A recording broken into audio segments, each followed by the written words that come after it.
Hi, I'm Trina Lane. Welcome to Standing in Grace. Today, I want to talk to you about a subject that I believe we all struggle with at some point in our life, some of us more than others, and that is the subject of anxiety. The definition of anxiety says that it is a state of apprehension or uneasiness, and I know that anxiety looks different for different people. Today, maybe you're struggling with your workload or you have stress over your finances. Maybe you're worried about a health-related issue. Maybe you're struggling in your marriage or in a current relationship. Maybe you're worried about how you're going to take care of your children. Maybe you're in somebody that is in school and you're struggling trying to figure out how you're going to finish. Maybe you've lost a loved one and that's giving you great anxiety. Sadly, it affects all of us. I have struggled with anxiety my entire life. However, in recent years, I realized that by giving up control over the things that I have zero control over, it lessened my anxiety exponentially. Jesus says in Matthew 6:34, "Do not be anxious about tomorrow, for tomorrow will be anxious for itself. Sufficient for the day is its own trouble." So how did my anxiety lessen?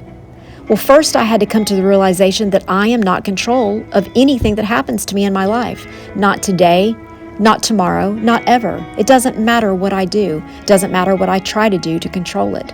Only God is in control. All of us can try to control a situation in order to obtain a certain outcome.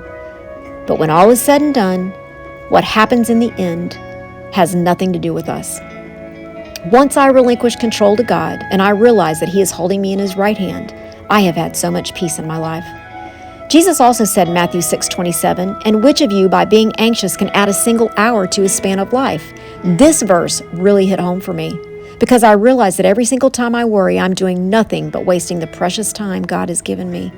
When I let worry consume me, it takes away from my health, it takes away from time with my family, and I miss out on God's blessings. I know it sounds cliche to say, don't worry, be happy, but really, you have to choose to either wallow in your anxiety or be happy. There may be a lot going on in your life, and I do understand that. But I believe, really, if you dig deep, you can try to find something to be happy about. And if for some reason you cannot seem to find happiness today, then try at least to be content with the place God has you in right now, remembering that He's in control. Paul said in Philippians 4:11, "Not that I am speaking of being in need, for I have learned in whatever situation I am in to be content." And Peter said in 1 Peter 5:7, "Casting all your anxieties on Him because He cares for you." And Jesus does care for us so much. Remember this, if you belong to Jesus, He is holding your hand through life. You just have to decide to let Him help you. Isaiah 4:13 says, "For I, the Lord your God, hold your right hand. It is I who say to you, fear not, I am the one who helps you."